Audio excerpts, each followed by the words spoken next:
Blog Talk Radio.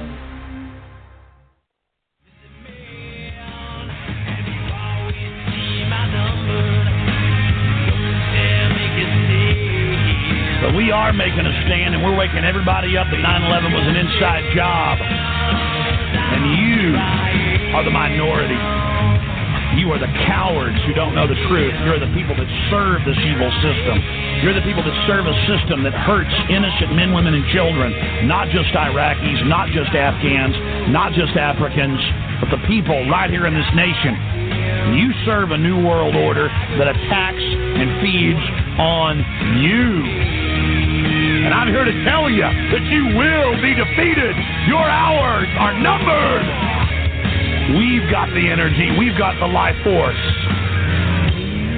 All you've got is evil backing you up. All you've got is greed and liking to look at yourself in the mirror. Because deep down, the New World Order is a pot-bellied, chicken-necked ninny.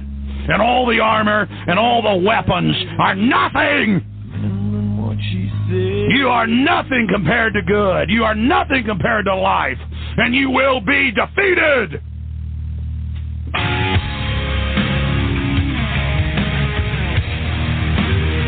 I want the individuals out there, I want free humanity to turn themselves loose, to cut the chains loose, and to use the end of that chain to slap the New World Order right upside the head.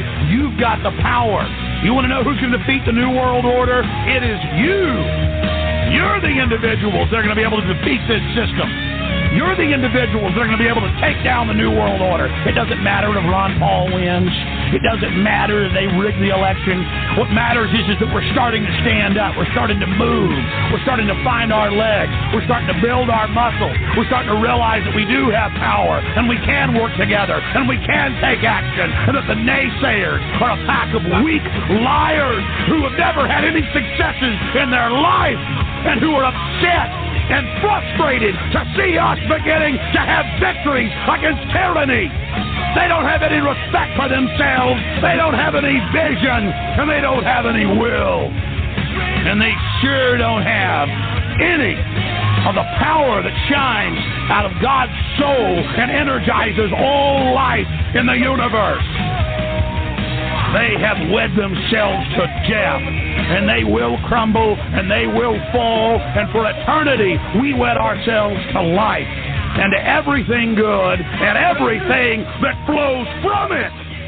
I ask you to consider, if this is affirmed, and if the Board of Regents are the Board of Directors, and if President Kerr, in fact, is the manager, and I tell you something, the faculty are a bunch of employees. They wear the raw materials. But we're a bunch of raw materials that don't mean to have any process upon us, don't mean to be made into any product, don't mean to end up being bought by some clients of the university, be they the government, be they industry, be they organized labor, be they anyone. We're human beings.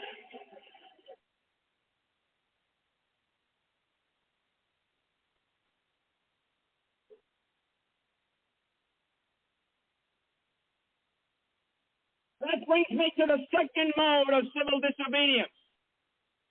There's a time when the operation of the machine becomes so odious, makes you so sick at heart that you can't take part. You can't even passively take part.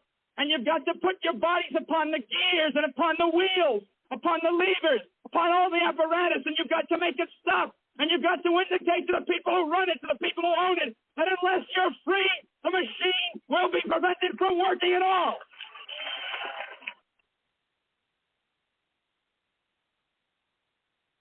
The machine. All right, here we go. Podcasting here from Greensboro, North Carolina. That's right. Oh, man, I tell you, let's see here what we got lined up here. We're going to obviously just check out these phone numbers I got on the board here. All right, we're going to call some of these criminals here and talk to them. But I want to go over a couple things here that we've been talking about on other shows across the planet here lately. And the Republic here, I guess, has been very active in doing what they've been doing. And we're going to touch base a little bit on that because Dan was, last time we were on the show here, he was mentioning look, people have got to stand up and we've got to start moving. Look, we're going to just talk and and not do anything, or we're going to get involved and we're going to lead, have a leader, and we're going to have people going to, the people like too many chiefs and not enough Indians. We're going to have the Indians out there. We're going to have a chief, and we're going to stand behind that chief, and we're going to do what's right. And if that chief doesn't do what's right, we're going to step him down, and we'll put somebody else up there. Okay? And look, one person can't rule everything. Look, this is a big country. Okay? It's a big planet, and there's a lot of people on it. And I only care about this land right here that I'm living in, America. I don't care about China. Now, obviously, we have to monitor what they're doing because they have any bad intentions towards us, which they do, obviously. But that's just one example. Russia, Israel, that piss hole Palestine, whatever the hell you want to call it, Gaza Strip, whatever, that mud puddle.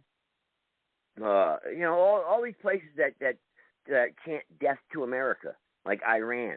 It's look, you death to America. Come on, they wouldn't stand a chance against us. Okay, unless they get us from within and we eat ourselves alive from inside out, and that's basically what we're doing with no borders. Okay, with ungodliness to spread rampant. No, a handshake means nothing anymore. You stick a shovel in the ground, it snaps in half. Nothing of quality or work. I mean, everything is garbage, and I'm sick and tired of it. And really, the past couple of weeks, I've been analyzing and thinking about it, and it's just, and sometimes I have to catch myself, and I've got to stand back and look, say, how far can we go here? How can, what can be done to change things? Because I'm sick and tired of it, man. I'm at the point in my time of my life right now. Look.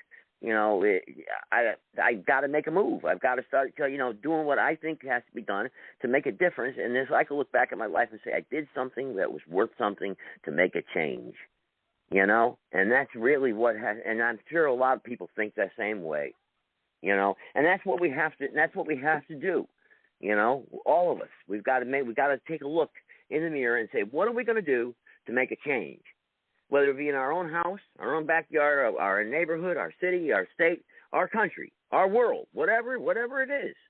How far you want to go to stand up? Because I don't want to come on these podcast shows anymore and shoot the shit and just gossip, because it's a waste of time. Nothing wrong with having good conversation every now and then and talk about things. Nothing wrong with, being communicative and socialize with good people, like-minded people. But at the same time, I don't want to waste time either. I don't want to talk and not walk the walk. I want to back it up.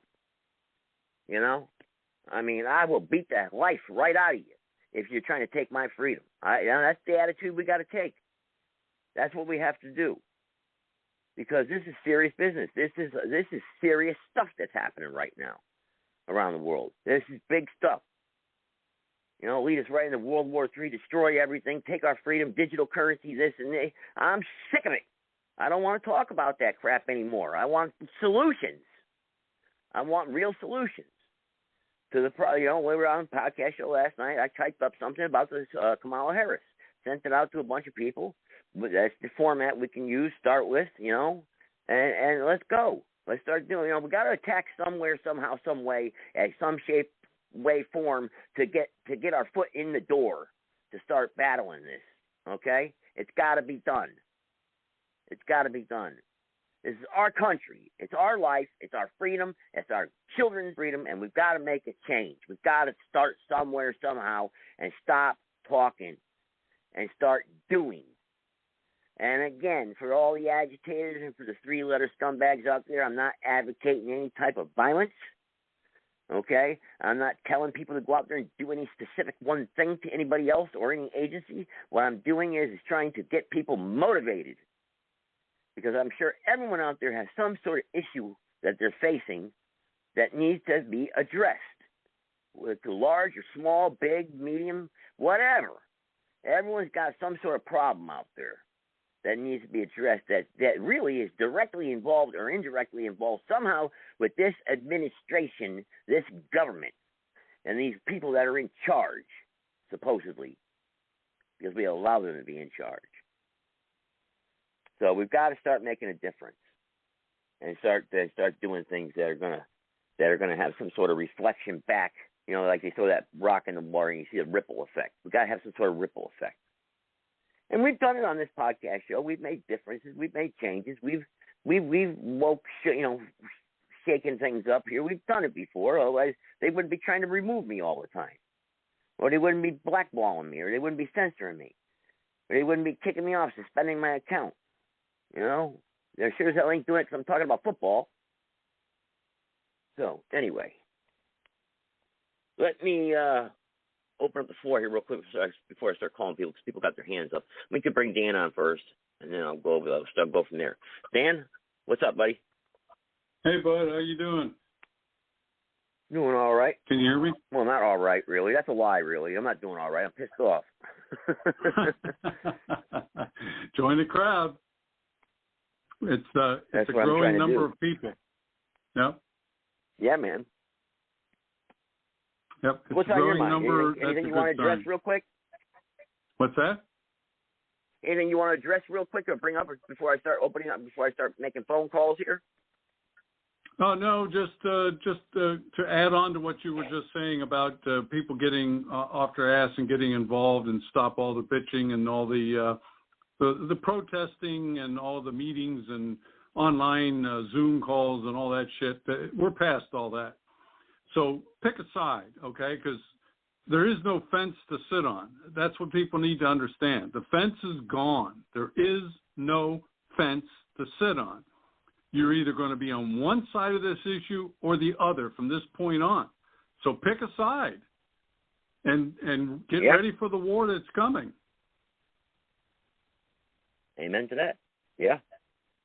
You're absolutely correct, man. Let me bring on 786 here. Bring them on. A couple people got their hands up, so they may have something they want to say here real quick, so I don't want to keep people holding too long. Go ahead, 786. What's up?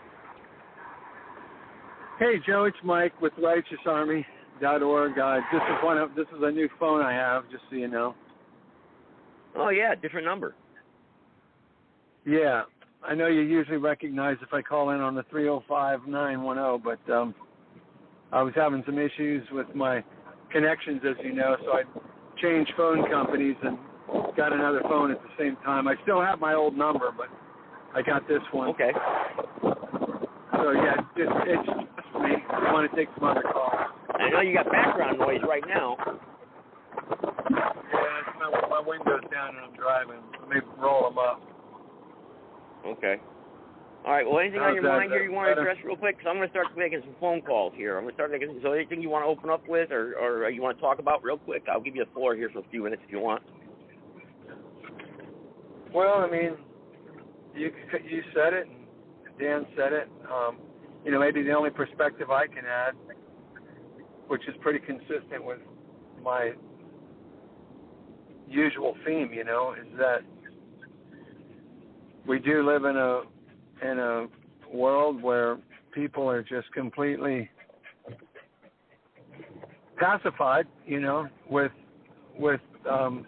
so many things. That's one of the things people need to recognize is they need to break free from their pacifiers and their addictions, like the television and the movies and the trivial evil sports, where they're paying some guy $80 million to throw a ball down the field when there's people starving in the world and all kinds of other things going on. I know. Yeah. Big problem there. That's disgusting. When you think about all the people starving and here in America, the homelessness, and we got people every Sunday going to a football game spending $200-300, sometimes $2,000-3,000 on tickets to watch men in tights run around the field. It's disgraceful. Yeah. It really is. It's a shame, but it's literally a form of brainwashing and mind control of itself. I mean, that's what the television has done. The television has brought those things into people's minds. Anybody that believes anything that's even told on the television has fallen right into their trap. And I know Dan can elaborate on this. I mean, they've come right out and said that they're going to get, I forgot the exact quote, but when they can get Americans to believe that everything they believe is true when it's a lie, they've succeeded. And they pretty much have done that. You know, and we could elaborate on what all those things are, but it's pretty much anything and everything. Mm-hmm. So yeah, it's a conundrum, man. Yeah. Real quick, last Thursday we were in the meeting. I was in the meeting with Charles and a group there, and we had a little, discussion. And one of the gentlemen, I forgot his name. Well, I don't want to mention his name anyway because that's a private group. He mentioned that where somebody had a problem and used an example to where people we could get involved. I think somebody was assaulted or something, and the police didn't want to do anything about it because we know the court system is corrupt. And they only address certain problems. And he said that would be a good example to put our foot in the door, or it would be a good example for us as patriots to start doing what we, pursue this I guess the Article 3 or common law courts and start putting these people in check somehow, some way. What do you think about that? Yeah, handling like I'm glad you asked that. I'm glad you asked that because it's fascinating that, as you know, my son has filed some cases in federal court, and ironically, one of the cases has to do with land management and property ownership out in the Florida Everglades. Okay. And just to give a brief preface, other people that I personally know and am familiar with, which I mention their names frequently, David Strait, Eric Dingus, yep. Rick Martin. These are people that are absolutely on the top end of the totem pole when it comes to understanding, what's going on with laws and, the jurisdictions between commerce and common law. And the simple fact of the matter is, land, per law, you, me, us, we, the people, we are the authority. We are, the government works for us. We created them, and we are the owners of the land. It's biblical. God gave us jurisdiction over land, air, sea, water, right? God gave it to us. So we have the say on what happens. And my son filed for land, not only on behalf of himself, but on behalf of hundreds of Americans who have been utilizing the land for recreational purposes. They have camps, they have, homesteads, and the federal government has been trying to usurp it and take it over. So my son not only stood up to get ownership of his own land, but the thousands of acres. He was, filed an incredible case. I mean, it was just foolproof on getting that land into a trust. And when he filed it, he had to file against Miami-Dade County, who claims ownership of the land, yet they don't lawfully own it. They don't own it. And I'll spare you the details, but it's a fascinating case where my son filed this incredible initial filing to get the land, and then, of course, the Miami-Dade County attorneys responded, and when they responded, it was a pitiful response. So my son nailed them. He took their response line by line and answered it with Supreme Court rulings and Florida constitutional law and common law, totally annihilated them.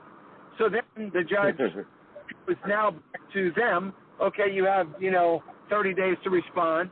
So then they respond with this other ridiculous sham pleading, like they had nothing. So my son responded to that in a powerful way. He had 30 days to respond. So then when he responded, the judge said, now, county, you have 30 days to respond, and they never responded. Now, when they don't respond in 30 days, you can file what's called a summary judgment, default judgment, right? They didn't respond, so it automatically goes to you in your favor. Well, they didn't respond, so then my son went ahead and filed a summary judgment, default judgment, and noticed them in the courts. And on the very last day of 30 days on that, they had to respond. So in other words, the judge gave them the opportunity to respond, even though they already missed one response. He gave them an opportunity to respond again on this one. And on this one, when they responded, this time my son filed his certificates of nativity, his birthright, his declaration of status as a living man under common law, everything. He filed the whole 9-yard shaboom. And when he filed that, the state responded saying, "Oh no, we don't have to respond in 30 days. That's just a technicality, but we don't have to do that." And blah, blah, blah. Yeah. Well, I shouldn't say wow, but that's typical. Yeah. 2 days later, the judge ruled dismissed the case based on lack of jurisdiction. So now there's two questions arise from that. That's going to go directly to your question about Article 3 courts. Can you hear me? My phone just dropped down between my seats. Can you hear me? Yeah, you've got a lot of background noise. But I can hear you. All right, let me try to roll the window up again. So what happened is either A, yes, they're just corrupt. The federal courts are in bed with the county. They're all they're all in bed together. They're all corrupt.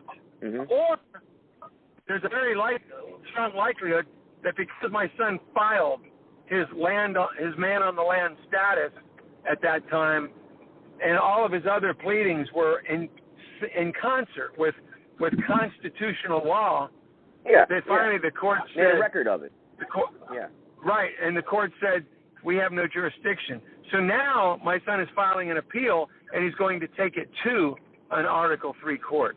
So this is going to actually be an ultimate proof in the pudding of whether all that is legit or whether the courts are just flat out corrupt. There you go. I spoke with Eric Dingus on the phone today, and first of all, he's fed up with everything. He said I won't talk about his personal situation, but he's fed up. And he's, let me just say he's consistent with a lot of things that sometimes even my son and I say, let's get the hell out of here. Let's go find some other piece of earth somewhere. You know what I mean? Because it's so corrupt. So right now, what I can say in conclusion is that there are a lot of things going on right now relative to cases being filed on the basis if you are acting as a man on the land, if you're acting outside of commerce jurisdiction, you cannot do anything in the commerce courts because they're administrative courts. They cannot and will not hear the cases, and even if they do, they dismiss them for lack of prejudice. So our only option is the Article 3 courts, which nobody's really ever done, and that's kind of what's been opening up. That's kind of a thing that's been opening up lately, and it's literally our last ditch. To the extent that we've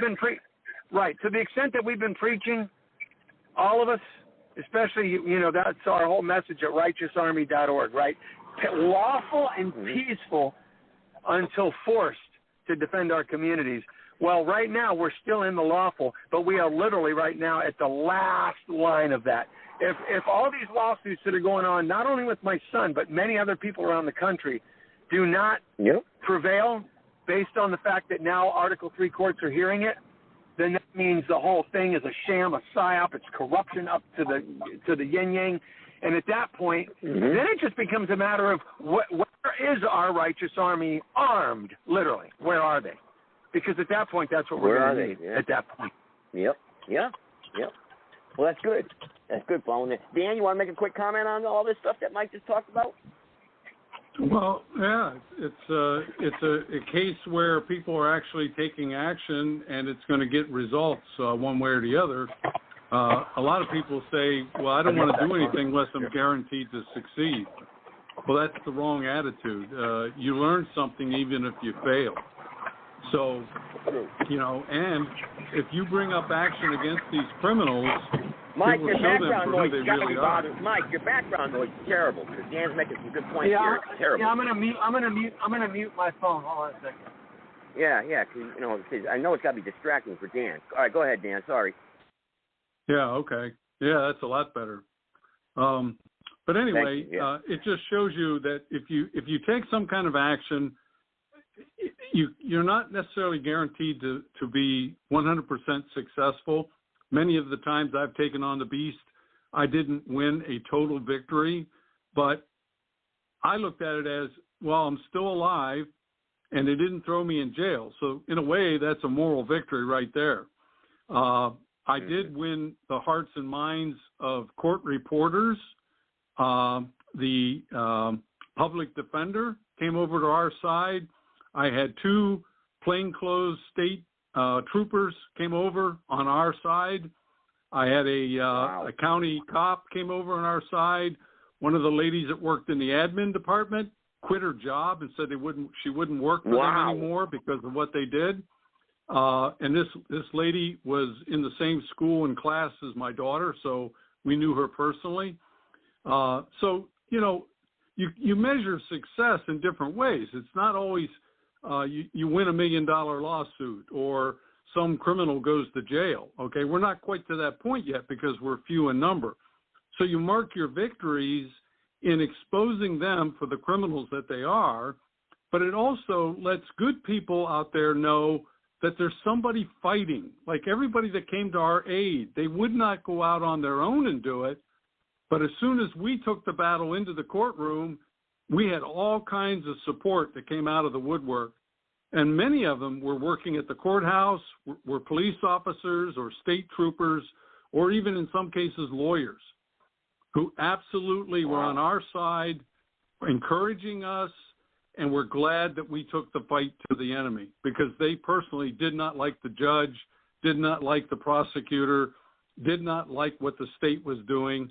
And so, again, you measure your success in different ways. I yield. Wow, good stuff there. Good stuff, Dan. Yeah, man. That's good. Yeah, and that's good motivation, what you just said, good motivation. And people, because we've got a lot of people listening right now. Yeah, man.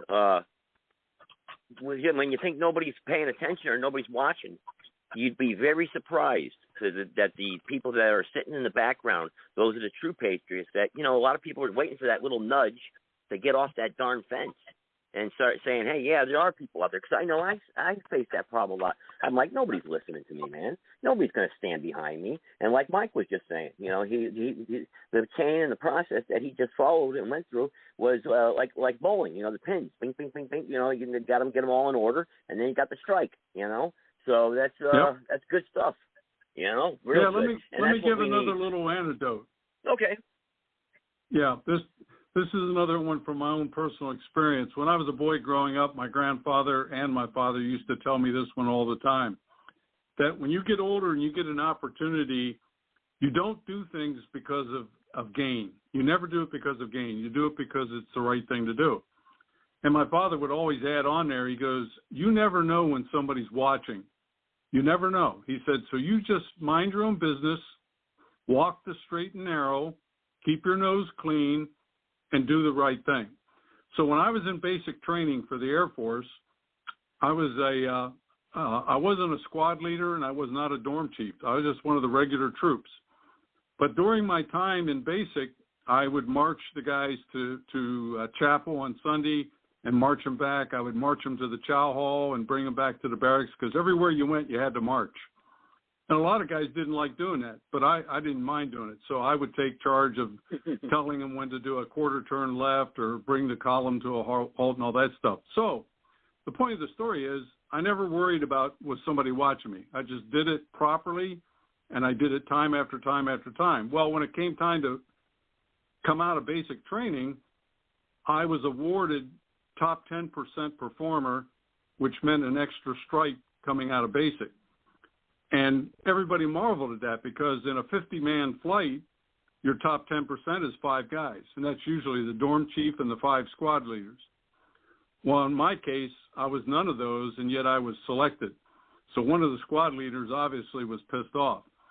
But the reason was, and I talked to the training instructor when I was on my way out to go to my permanent station, he said because he was watching from the shadows. We never even knew it. But he would hide behind like columns. He would hide behind a building. He would hide behind trees, whatever, to watch what we were doing when we did not think anybody was watching. And so what my father and grandfather told me came back and showed a blessing by doing it that way. And he saw that I was doing it that way.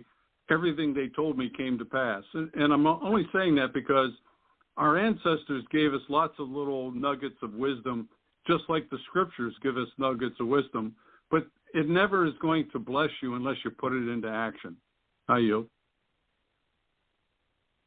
Good stuff there. Yeah. Yep. Yeah, our grandparents. Yeah, grandpa. You sound like me. Well, my father and grandfather and great-grandfather, I had the opportunity of meeting, obviously you knew your grandfather. Obviously, you look back and you say, well, you're so glad that you did, because the knowledge and wisdom that they have, and they pass down to you is like it's paying off later on in life. And that's good stuff.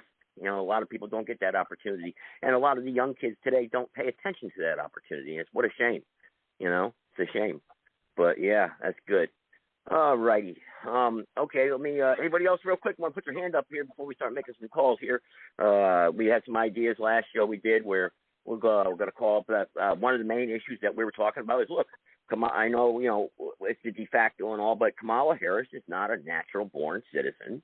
She has no business running for president. She shouldn't even be vice president, even of the corporation. And a lot of people, this is an issue that I think should gain traction. It's just like the Obama birth certificate crap. How could we just like Mike was just saying, it proves the point that we're not operating under the Constitution if they're not going to obey it. What is it? Section 1, Article 2. You have to be a natural-born citizen, yes, to be president of this country. She's not. She's a 14th Amendment citizen, okay? And this is very well documented, and there's a case in the Supreme Court in 1898 that addressed this that's still precedent today. So, and I have that case here in front of me. So I would like this. Why is this not being discussed? Why are they not attacking this issue? Why are these criminals, these rhinos even, not bringing this to the forefront? Why are they not talking about it? So I'm going to call some of these maggot criminals and find out and try to get some answers. So start off the head of the snake. Can I interject on that? And yeah, go ahead, real quick. Yep. Yeah, you kind of alluded to it, Joe, but the simple fact of the matter is, it's true. This is the biggest part of this whole equation, is the fact that they can put whoever they want to be the president of that corporation. That corporate government in Washington, D.C. is not the Constitutional Republic of the USA. That is a fact. And they can put whoever they want. They've only been putting the appearance of American citizens, even though Obama wasn't and Kamala is not. They've only been putting the appearance of themselves doing that, and haven't been doing that because they can. They can do that. And last thing I want to say here, and I'll yield again, is people, look, there's a guy that I just became familiar with, again, maybe some people have heard of him, maybe they haven't, but Brandon Joe Williams is another guy now that's really going out there on the internet trying to wake people up to the reality of what's going on with this whole, corporate versus de facto and the corporation and the living man on the land stuff. And he mentions Anna von Reitz and David Straight. He's familiar with all of them, but he has his own mind, his own way of having learned, reviewed, digested, dissected, and put into his own conscience, his own being, his understanding of all these things.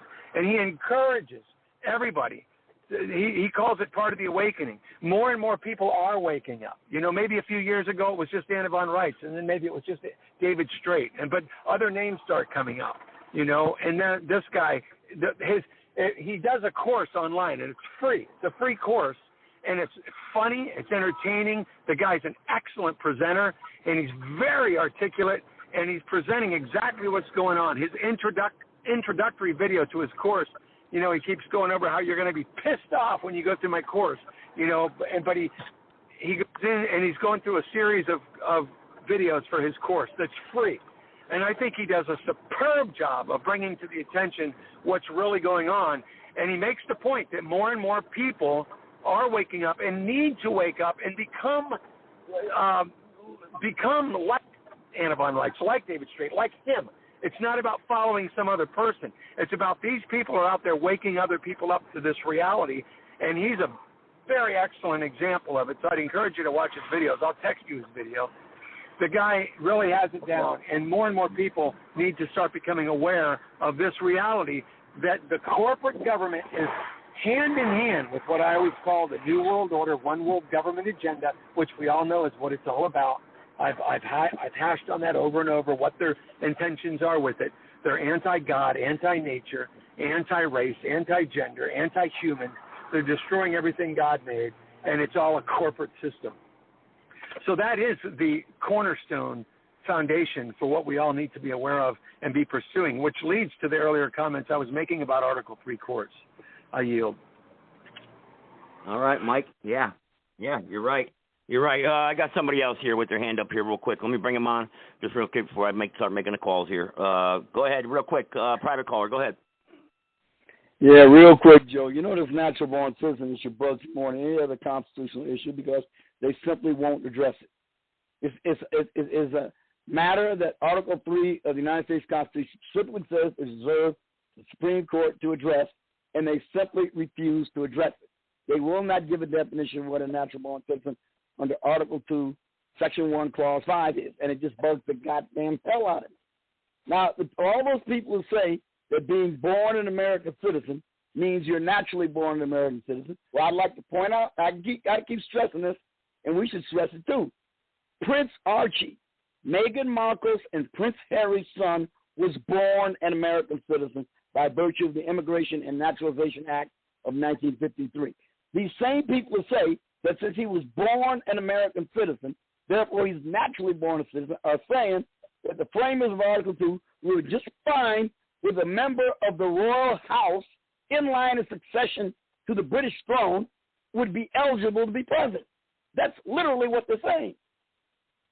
So, I mean, we know this is all bullshit, but the thing of it is we've got to convince people that it is and show them the patent absurdity of the puerile, silly arguments that they make.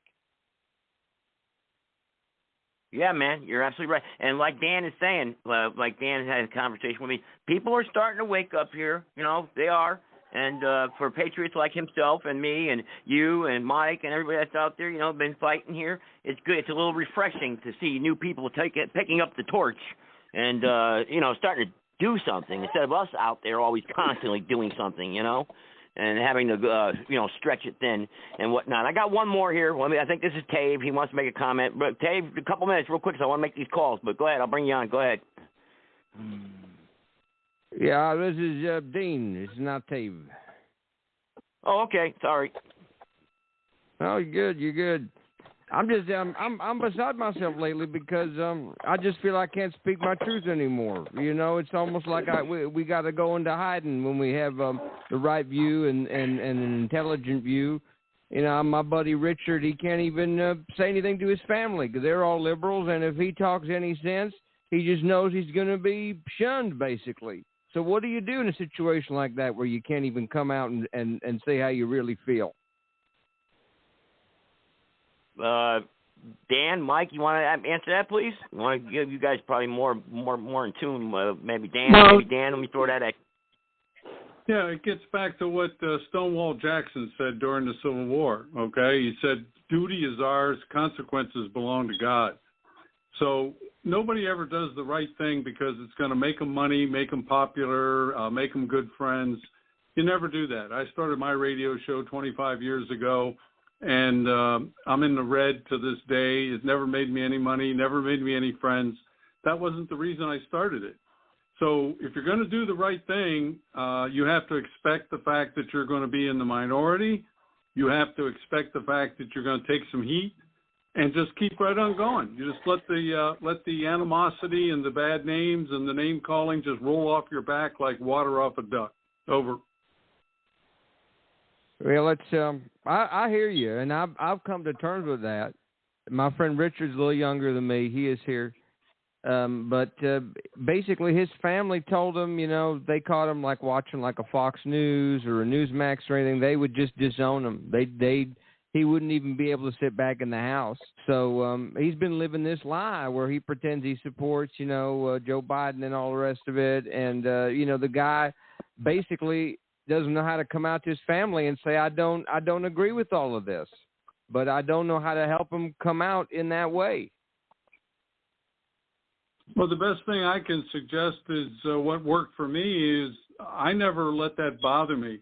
I told my family just how I felt. I told them I had a right to feel that way, even if every one of them thought I was wrong. And for a long time, most of my family thought I was batshit crazy.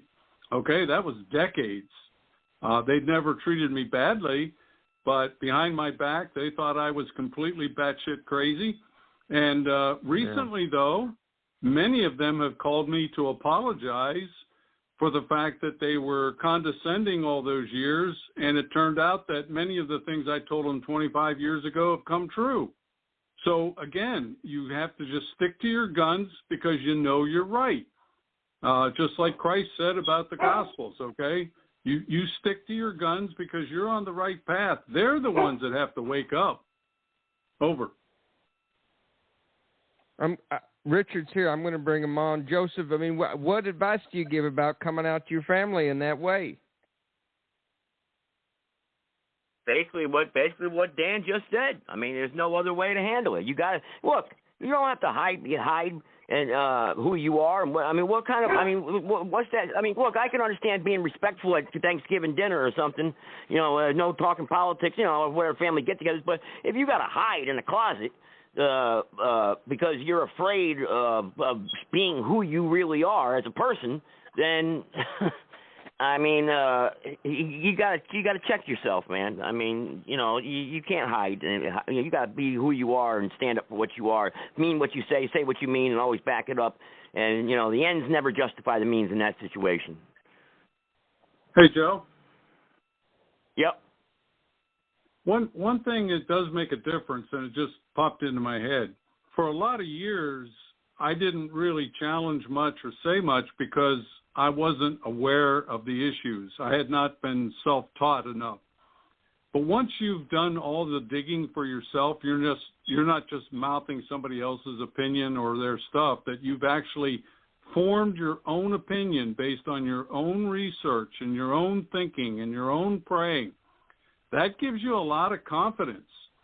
And I'm going to tell you something. Even in the courtrooms, I've noticed, if you walk in there confident because you know you've done your homework, you know that you're standing on solid ground, people take note. Even your enemies take note. So you just stay on the high ground. That's it. And sooner or later, some of them are going to come after you and say, hey, you know what? You took all of our shit all those years, and you never backed down, and I now realize you're the one that knows what's going on, not these other people. And that will happen. Hi, Yo. Yeah. Hi, Joseph. Yeah, can I make a comment on that? A little advice, too? Yeah, go ahead. Yeah, go ahead. Yeah. And this one, to me, it just tells it all. Just pulling in here, let me park. I want to read, actually, Revelation 21:8. It's interesting. This is Richard, by the way. I'm listening to you guys, so thank you for this and your advice. My buddy was just on the phone, and it means a lot. Yep. He wasn't lying. Like I'm just in a bad case of my family, man. I'm in a bad place, and I don't know what to say, and I don't know what to be anymore, man. Yeah, well, here's the best advice. As believers, right, we know that, the thing that is often, discussed is, sin, living outside of God's ways. And we always associate that with being some kind of a, perverted, immoral, drunkardly type situation, which is true. So I think it's fascinating that in Revelation 21:8, it includes with murderers and sexually immoral. Here's the quote: "But the cowardly, the unbelieving, the vile, the murderers, the sexually immoral, those who practice magic arts, the idolaters and liars, their place will be in the fiery lake of burning sulfur." It mentions cowardly first. So one of the things I've always, been trying to encourage people to do myself, I've always said it's like this: stand up for your dignity and your rights. And many people do not stand up for their dignity and rights because they are cowards. They're fearful. If you're fearful, you're a coward. So you have to get rid of fear completely. There can be no fear in your heart or in your life. And anybody who truly trusts in God. Hello? Because they don't fear death, and they know they're protected by God. So they win either way. They don't fear death, and they know they're protected by God. So it's the greatest obstacle in life is fear. The greatest challenge is overcoming fear, but it's simple. If one truly surrenders his or her heart, mind, and soul unto God, I don't know who you are, what you are, but here you are. I give my life to you, and I trust you. I put my faith and confidence in you, and I blindly follow you and trust your existence, even though I can't explain it and I don't know it and I can't prove it. I put my trust and faith in your invisible existence. Because we cannot be cowards, and no coward will enter the kingdom of heaven, according to the scriptures. So most people have been living in fear because of the COVID pandemic bullshit, because of lies that have been taught to them. So get rid of the fear, educate yourself, stand for your dignity and rights. That's the message to everybody that I have. I yield. Thank you. So you guys think like I should just like you say, just don't have fear, and I should go to my family and I should come out, right? Absolutely, brother. Absolutely. Yeah. Yep. And here again, you do it like a professional. You don't do it with animosity or to be condescending. That's what the enemy does. That's not what we do. Right you just on. stand your ground. Just say, look, I've got my opinion based on my own research. You people seem to follow the herd. That's your right. Okay, you have a right to do that. But you know what? When I stand before the Almighty on Judgment Day, I'm pretty confident I'm going to be okay, but I'm not so sure about you guys. Over. And you guys all came out too, like you don't hide it for anyone? No. Now, if I'm in mixed company, I don't cast my pearls in front of pigs. All right? Right. So if I'm in mixed company, I keep my mouth shut unless somebody asks me. But if somebody asks me a question, I'm going to tell them the truth, whether they like it or not. So it's up to them. If they bring a subject up, well, then it's open for discussion. But I keep quiet when I'm in mixed company.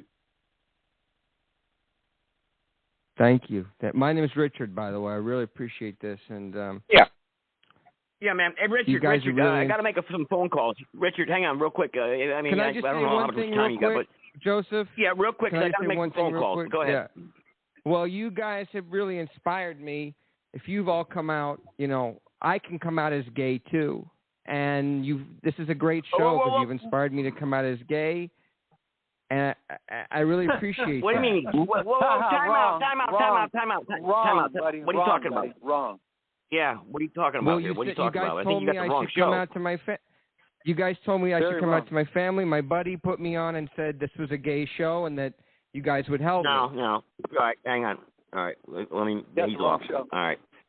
I knew it. I knew he was trolling. I swear I wanted to say something, I knew it. He had me going. I knew it. He had me going. Yeah, it was a crank call. Hey, but you know what, Joe? Yeah, he had me going. He had me going. No, the good thing is, Joe, because of his crank call, God works in great ways. Because he did that, I said some things, you said some things, Dan said some things that are going to be legitimately meaningful and helpful to other people who hear this shit. Yeah, good point, Mike. All right, let me make my call here. Well, he had me going, though. I got to give him credit there. He worked hard at that one. Man. All right, let me get back in the right frame of mind here. Okay, let me make this call here. We'll start here.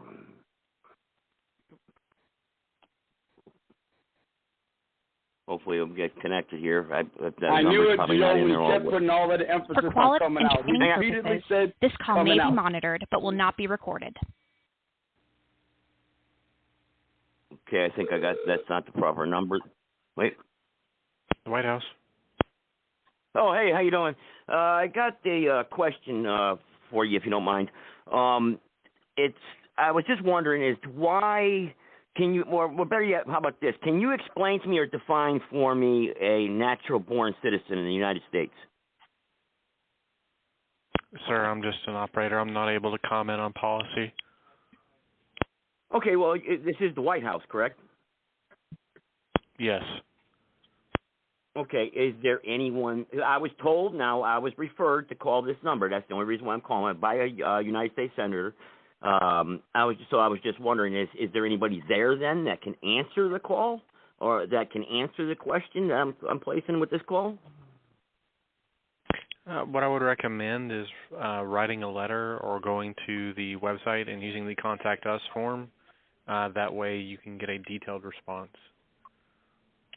Okay, and what website? What website would that be? Just the White House website? And is there any link that I need to click on, or? Yes, sir. So it'll be whitehouse.gov, and then you'll click the Contact Us section. Okay, and who will I be contacting when it says you said contact us? Who's us, if you don't mind me asking? I believe there are options to write to the president or the vice president. Okay. All right. So there's nobody there from the vice president's office or someone there that can actually take my call here today then, or you don't have any phone number that I can call directly instead of having to go through that link. There's nobody I can talk to verbally here? No, sir. All right. Well, thank you for your time. I appreciate it. Have a good day. Hey, Joe. Joe. Yep. Hang on. Okay. All right. There. I had to make sure they were off. Okay. Yeah. See, they put that phone number up there. Remember now, Sarge? Weren't we told to call that number by the senator? Remember? Yes. Okay. So now I'm gonna call back that senator Joe, and ask him why they would do that. When they say, that it's not a policy matter. It's supreme law of the land. It's in the Constitution. There's no higher authority for law in the United States than the Constitution. It's not a matter of policy. It has nothing to do with what the Democrats want to do or the Republicans want to do. It's what the Constitution says everybody's supposed to do. Quick thought on that. Policies do have to do with corporations, and that just proves the point. They're a corporation. They're not a government. They don't run by law. They run by policy. And that's what we're doing, Mike. That's a good. I didn't realize I was able to do this, but we're proving we better the point. correct them, don't you think? Well, that's what we've been trying to do is wake people up and make them understand that this is a corporation, and like Mike was saying earlier, they can put whoever they want in that job for president, and it doesn't matter what the people say or what or they don't care what the people say. Because it doesn't matter because we're not operating under that Constitution, and we're proving our point right here. We just called the White House. Well, I'm going to call back that senator now, that Sarge, that told me to call that number. And he gave us that number specifically. He said, that's a question for that number. And I want to know why I was lied to by a senator's office. I want answers. I want solutions. I want to put my foot up their ass. I don't care. I'm being nice and everything. I'm going to be cordial and polite. But the point being is that, look, I'm their boss. We're their boss. It's not the other way around. And people have to start realizing this. Hang on, 773. Oh, who's 773? Hang on. Who's 773? They want to get in here real quick. Let's see who that is real quick. I recognize that number, I think. Go ahead, 773. What's on your mind? That's Frank. How are you? Frank. Joseph. Is this the Frank from earlier? No. Okay. All right, go ahead. Well, I got an issue with what happened earlier because I'm here with my kids. I don't want to be hearing some guy coming out. I'm not looking for that experience. Okay. It's the same guy. It's the same guy, Joe. Why are you allowing that on your show? Okay, well then hang up then. Hang up then if you don't like it. Okay? Nobody told you to call in.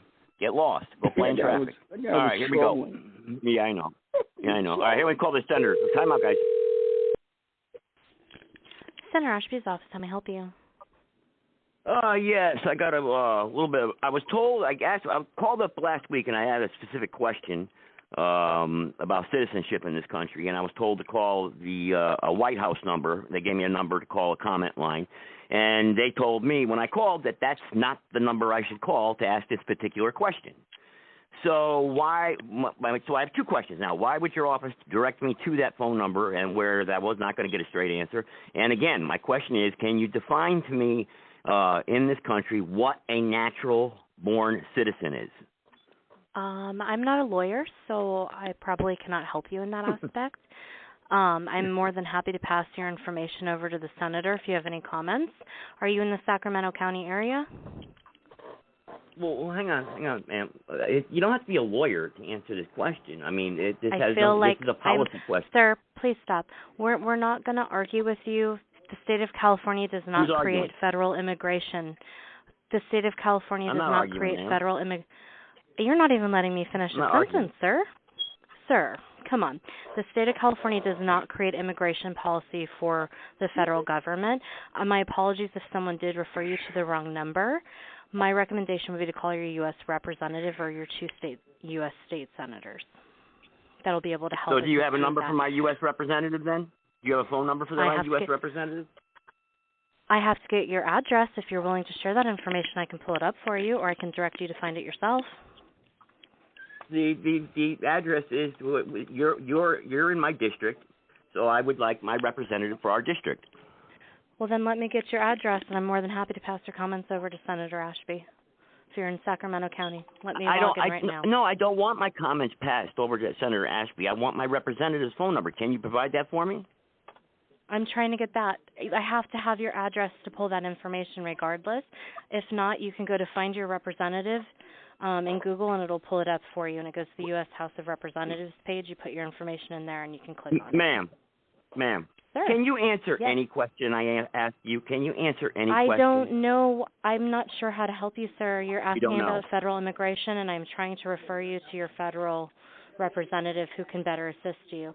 We're a state office. We work for the state of California. But you asked me how something would be defined. I'm happy to get you a copy of the Constitution if you would like. Excuse me, Joe. May I ask you a question, Joe? The state of California, in allowing anyone to appear on their ballot, is tasked with determining whether or not that candidate fits the constitutional requirements to be president of the United States.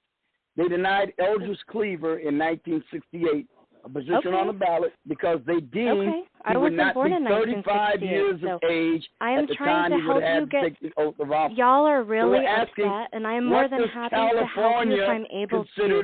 But screaming at me is not the way to do that. Ma'am, I'm not and I don't appreciate being disrespected by someone I'm trying to help. Consider to be a natural-born citizen. I don't know. I am not an attorney, nor do I work for the Secretary of State's office. Would you like the number to the Secretary of State's office who can tell you the requirements if you want to run for office in the state of California? I thought I had to call my representative. I'm confused by what information you guys are trying to get from me. I'm not an attorney. I cannot help you with the question that you have. I am trying to direct you to your federal representative, and you will not give me the information of where you're located. So what would you like me to do? How can we come to some sort of, conclusion to this? What's the secretary's phone number? Yes, the Secretary of State, it's Dr. Shirley Weber. Hold on, let me see what their public number is.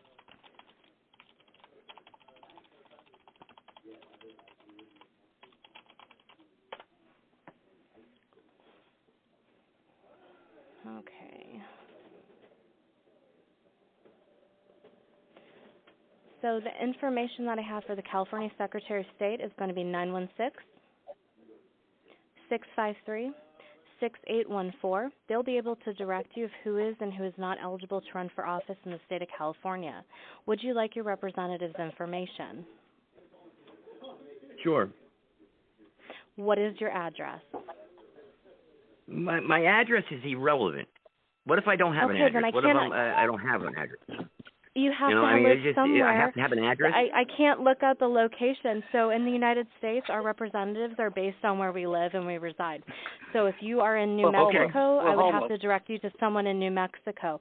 You're not giving me any information for me to help you. What location are you located at? Call? What I am location at the state capitol right now. I am at the state capitol, the big one with the white dome. What's the representative? Who's my representative? Can I get that phone number? For that, my for the representative? State capitol, yes. You don't need my address, representative because you're not my neighbor. Sir, ma'am, I'm not doing this with you. Right I'm trying to help you. With me, ma'am. You have a great day. Your family Goodbye. cooperate. Now you hang up.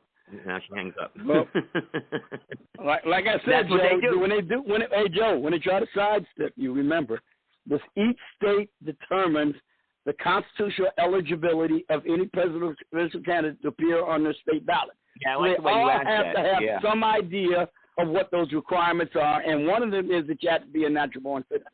So they ought to be able to answer the question.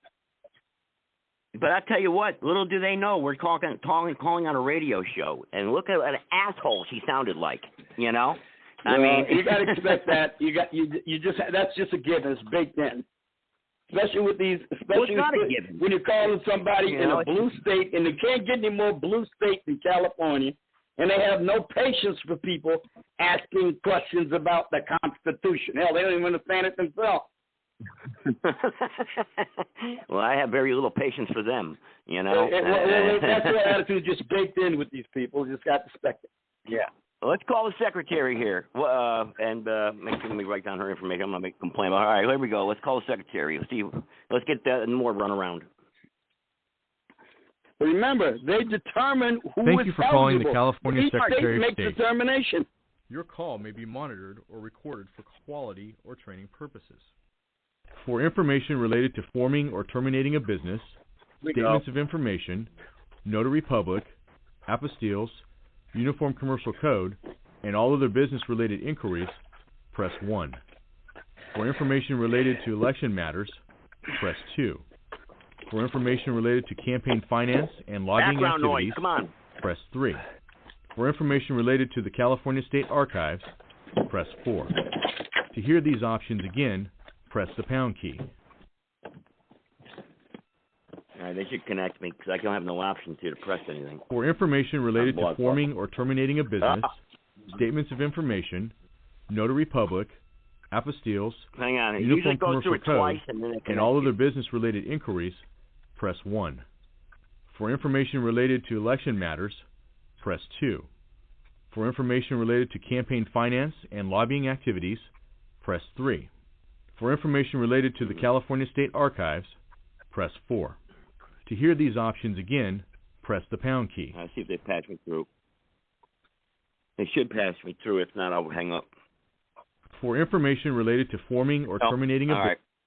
All right, here we go. Let's get off of them. All right, we'll try another one here. That's so the assistant secretary. Here we go. Try this one.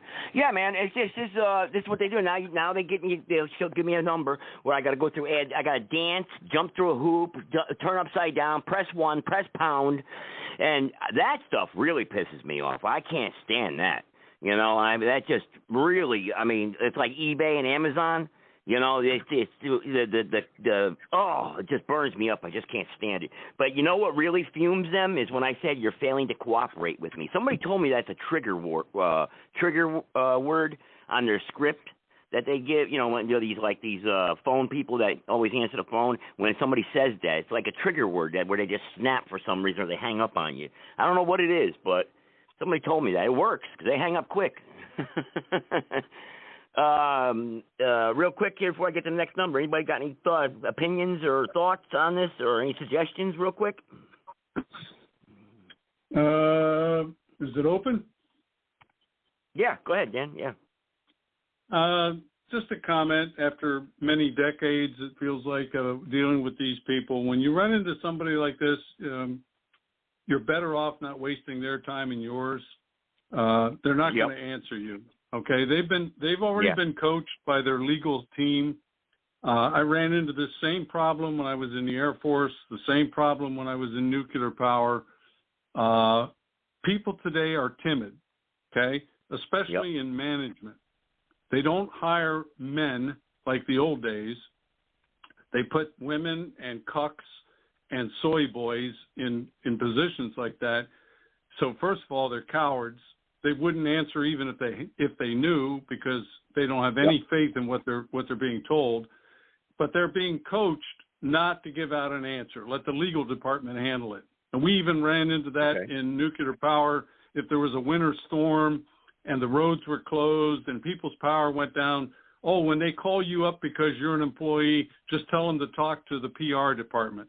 Okay, so that's corporate America thinking. They don't want anybody to answer honestly. They want the corporate line to be the only line that people ever hear. So when you come up against that, you just have to know that's what you're battling against. And all I can say is just don't frustrate yourself, don't frustrate them, because they're not the ones. They're just pawns. We need to find out who's on the chessboard that's got the moves and the power. These pawns, they're going to go away. The first bullet that's fired, these people run for the hills. Okay? They're not going to be the enemy you're going to face on the battlefield. We need to find the real enemy and confront them. Over. Okay, that's good advice, Dan. So, do you have any recommendation then on how we can get I want to get these people exposed. Like you said, I'm trying, in a professional way, in a lawful way for anyone that's out there, any agitators that are listening, in a lawful way. I want to get them, because obviously, this is a recorded program, we're on a podcast show. I want to get them exposed. I want these questions that we have, especially the citizenship thing, addressed, or somehow, or try to get them boxed in where, or like Mike said, get this thing recognized where, hey, it's a corporation, and, we finally got it out there. Because the more and more we do this, the more and more people are going to wake up. What do you think, Dan? Well, that's true, but like I said, we're pretty late in the game. If people aren't awake by now, I'm not so sure anything you do is going to wake them up. So, I mean, it's always a good idea to try to get the stragglers that are behind, but the vast majority of people that brains still work, they've already figured this out. There's Dr. Viola, there's many other people, constitutional, real ones, not like Alan Dershowitz, that piece of shit Jew that claims he's a scholar and he's just an asshole. All right, but real scholars like Dr. Vieira and others who can give you a very concise and accurate definition of a natural-born citizen. And just put that information out there and let people absorb it. The Founding Fathers even said, if we ever run into trouble in this country with our republic, it will probably be because the people are not given the right information. The truth is going to be withheld from them. So conversely, if we want to wake up the right people, we give them the truth. Wherever we can find it, we dig it up and we put it out there and let them digest it, let them come to their own conclusions, and they'll soon come to the same conclusion you, me, and everybody else has, that we're dealing with a corrupt organization, totally corrupt. And we're not going to vote our way out of this, okay? You can vote your way into communism, but you are going to fight your way out of it. If there's no other way to figure this out, take a look at what's happening in Venezuela. Okay? I have friends here whose families are still in Venezuela, so we get firsthand reports from people that live there. Okay? There's a case in point. The entrenched communists, through the election, and the Venezuelan people know it. That's why they have rebellion right now. And what are the communists doing? Are they saying, oh, you have a right because you're the majority, we should step down? No. They're imprisoning people and they're shooting people as we speak. Wow. All right? So the Venezuelan people have said, fuck you, I'm not taking this shit no more, and they're actually fighting. They still have some men and women with some testosterone in their veins, unlike Americans, who are pretty much all pussies. Okay? So they're in the streets letting them know exactly what they think. And many police have jumped to their side. Some of the National Guard has jumped to their side. And guess what? There's no middle ground there either. You're either on the communist side or you're on the people's side. No middle ground. Well, it's the same thing here. But American people just don't want to face facts. They want to be able to fight from the comfort of their sofa and their lounge chair, pushing on some buttons on a computer screen. That's how they think they're going to fight this thing. The Venezuelan people know that's not how you get rid of communists. Okay? Communists are like ticks. You don't ask a tick to get off your arm. You have to burn them off of there or smother them. But you have to destroy them. That's the only way to get the tick off of you. Okay? Well, communism's just like a tick. Look at the history of communism. When did they ever voluntarily leave? Somebody tell me when. When did a communist regime ever voluntarily get up and go because the people didn't like them anymore? When did that happen? Never. Yeah. So why do Americans think that the communists, who a United States Air Force general told me to my face in the 1990s that the communists were here in America, that the wall coming down was just for show? and warned me to warn the American people. That was the United States Air Force general in the 1990s. So you think in the 30 years since then that it's gotten better? The communists are here to stay. They will do whatever it takes to stay in power. And if our people don't get their heads out of their asses and understand that, it's over. They're not going to quit voluntarily. They never have. They never will. Yep. Yeah.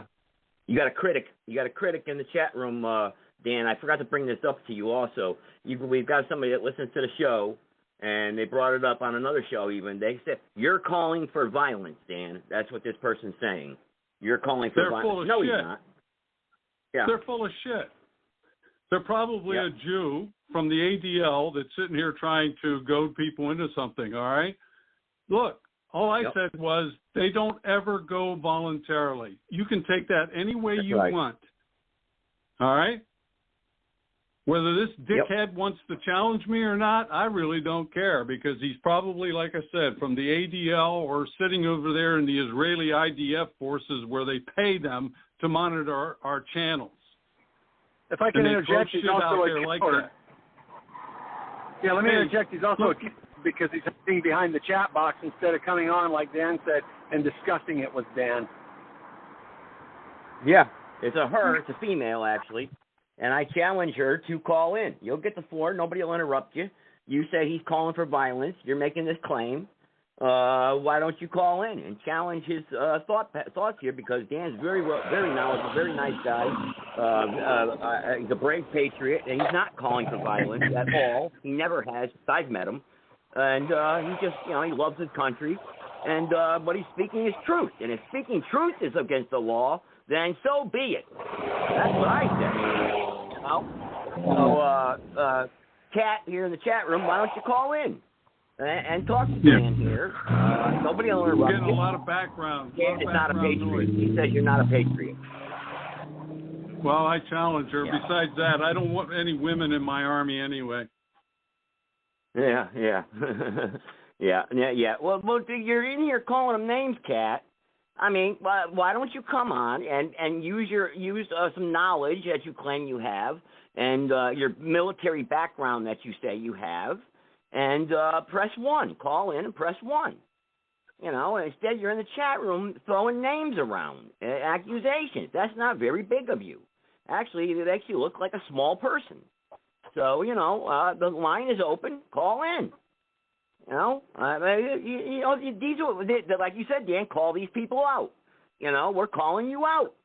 Nobody's going to interrupt you. Sarge isn't going to interrupt you. She's afraid of Sarge, so, I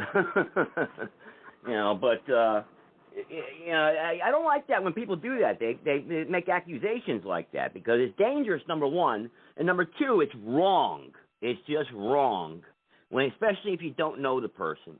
Because he's not calling for violence. He's not. So I want to make that very clear. And even in private conversations I've had with Dan, he's never, ever, ever anticipated for anyone to go out there and commit any violence against anyone. Okay? I just want to say that right now for the record. Go ahead. Yeah, go ahead. Can I add a caveat to that? Yeah, let's make it clear, though. We're not calling for violence. We're promoting a lawful, peaceful approach while simultaneously preparing for violence in the event it goes that way. And the only way we can do that is to be united and organized with one another. Yeah, nothing wrong with that. Nothing wrong with that at all. You're calling these people cowards, but you're not calling in. You're not calling in to address the matter. Come on. Oh, boy, I tell you. I wish you guys could see the chat room. It's just you boys are Jew-hating cowards. There we go with that crap. Hey, Joe. Oh, boy. Yeah. Hey, Joe. When they resort to ad hominem attacks, that is usually a coward and or a Jew who is sitting there to disrupt you trying to accomplish something. I used to get these kind of chills all the time. Okay, that's why I say, you're right. you might want to think about going to invitation-only platforms, because when you leave it open to the public, the shills, the IDF people, they always show up, and they do exactly what these people are doing. All right? So we're trying to accomplish something here, and all they're good at is ad hominem attacks and subterfuge and different things like that. How you? Yep, you're right. You're right, Dan. You're absolutely correct on that matter. They take away from it. But I wanted to bring that up anyway, so I'm glad this person did do this, because it reminded me of the show last week that she called in, and she was making these comments about you and my show, and I wanted to bring that up to you. So just to let you know that, we're attracting these people, and that's what they're trying to put into seeds into people's heads about my show and you coming on here and Mike and whatnot. But anyway, she's not going to call in. She's scared too, obviously. But go ahead. Yep. Yeah, Joe, who's trying to plant something in somebody's brain other than her? Okay, she's twisting our words around and making a conclusion. Okay, that's a form of manipulation right there. Yeah, you're right. She wants the listening audience to pick up her idea. Yeah, a good point. like you said, we don't advocate anything. Everything's a personal choice in this world. If somebody breaks into my home to rape my family member, what I do about it is a personal choice. I could sit there and watch, or I could take a 357 and blow their head off. Okay, it's a personal choice. I know what I would do, but what you do, that's your business. I yield. Yeah, that's right. You're absolutely correct. They'll lose, though. They know they're scared now, because they know, we've been talking about, people are starting to wake up to this crap, especially the Jew psyop. People are starting to wake up, and because of people like Mike and you and me, that we've been out there putting the hard work, the hours in Sarge, all these people who have been on these podcast shows, who are talking to people out there in the public, talking to friends and whatnot, and finally it's starting to pay off. We're starting to see people get a little bit motivated and say, hey, this comfort zone that, like you were talking about, sitting on the couch, it can be taken away. These people are going to be taking it away if we don't get up off the couch and start doing something. And start, getting out there and being, have some productivity and start making a change. Like you said, waking people up. That's, look, if people aren't awake yet, then they're never going to wake up. But getting people motivated now that they've been waking up over the years, that's the key. Getting them motivated to go out and make a change, make a difference.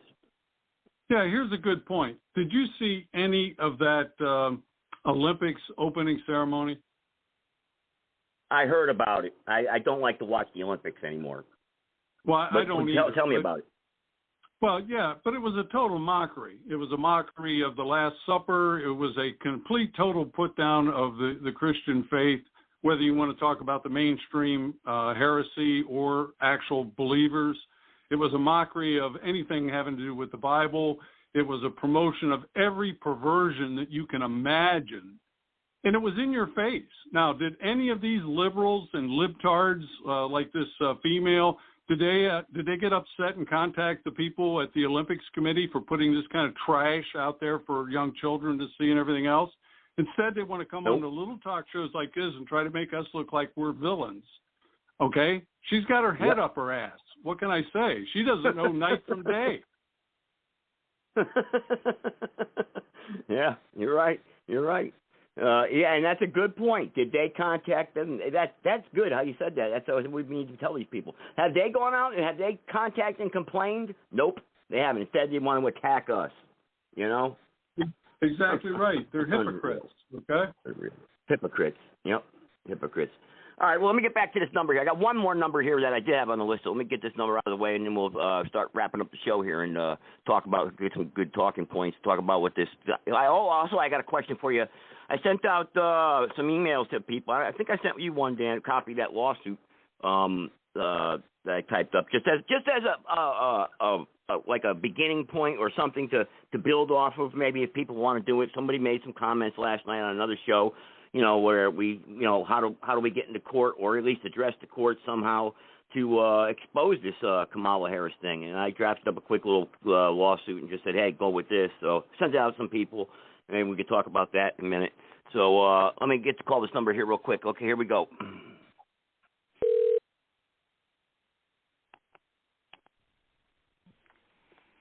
Senator Alvarado Gill's office. Yes, how you doing today? Good. I have a question. I don't know if you're going to be able to answer. I've already got shot down a couple other areas here, but I was already told to call one number, and I called that number, and they shot me down and said, no, that's not the number to call. My main question is this. Can you address for me what is a natural-born citizen in this country? No, not really. Immigration's a federal issue. It's not really a state issue. Well, actually, it is. So I don't I can help you with, franchise tax board or DMV. I can help you with state agencies, but state agency, the election board, the state election board. To get on the ballot to run for president, you have to be a natural-born citizen, correct? So what? In the case of, I know this is going to be right here, but in the case of Kamala Harris, she's not a natural-born citizen, according to the case of 1868. I believe it's Kim. What was the name of that case, Sarge? I had it right here. Now it's not here with me. It's precedent right now. The Supreme Court addressed it in 1898. Walter versus United States. And this would fall under the guidelines of Kamala Harris and her parents, where she's not a natural-born citizen. How come this isn't being brought up as an issue in the political arena with our senators to, if she's not a natural-born citizen, she can't run for president? I mean, we have to obey the Constitution. How come? Yeah, I don't know the answer to that. That's a federal election. It's not a state election, so I don't know. Yeah, but the states determine the qualifications for the constitutional qualifications for a candidate to appear on the ballot. Every state does that. They take a look at the candidate, and usually they rely on the party certifying the person to meet the requirements, but they may or may not be true if they are determined to lie about it. Where are you calling from? California. Well, it's 500 miles long, and there's 39 million people. We only represent 1 million of them. So what county are you calling from? You don't have to tell me the city.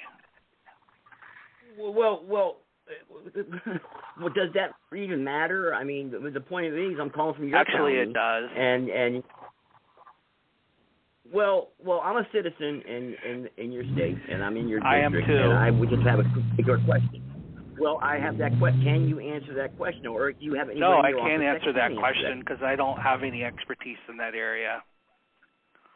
You should call your congressperson where you live. Why is it? Well, can I ask this question then? Why is it when I call and have a question where I need a direct answer, I always get the buck passed, where it's always passed the buck down to somebody else? The citizens I don't know. of this great nation. Why does the sun come up every day? I don't know the answer to that. That's your answer. That's your answer. Why does the sun come up every day? You're asking me unknowable questions. Come on to you. Well, you're a representative. You're working for a representative of the state. We're supposed to be representing the people. So there's 40 senators. And you're taking that tone senators. with me, a taxpayer, and so you're taking that type of direction and that type of talk with me. I mean, it doesn't matter. You're working for a senator who's supposed to be representing what? What does your office represent? We represent the 13 counties in our state Senate district in Sacramento. So you don't represent the people, just the counties. We represent the 1 million people that are in those counties. You represent, okay. So I'm asking for some representation here. As my representative, can you answer any of the questions that I've already asked? I told you I can't answer that. I already gave you an answer. I can't answer that question. I don't know the answer to that. Do you know of anyone in your office that can answer the question? Well, there's only 2 of us here, and no, I don't believe so. My solution is you should call your congressperson. Okay. All right, so I'm not going to get anywhere. I'm not going to get a straight answer. And if I call my congressperson, they're going to tell me to call my senator. Okay, so that's what I've been getting. Well, they might tell you today. to call your U.S. senator, which is either Alex Padilla or LaFonza Butler. But they've even told me to call the be, White House, and I called the White House, and they hung up on me. So, you know, this is what we get. This is what the people get in this country today. And we're tired of it, sir. We're tired of it. The people of this country are tired of it because we know the United States is a corporation, and they don't represent the people themselves. They represent the District of Criminals, the Washington, D.C. corporation, and they don't represent the people. And we're tired of it. And I hope you understand. Well, then you should probably find out who your congressperson is and probably vote for the opposite person that's not there. That would be my suggestion. Vote? Do our votes even count anymore? I mean, you know, do they? No, they don't. So again, so if the votes don't count, if the votes don't count, then why do you even care? Why are you even making this phone call? If you've come to that conclusion, which I think is false. Why do I even care? Why do I even care? Is that what you asked?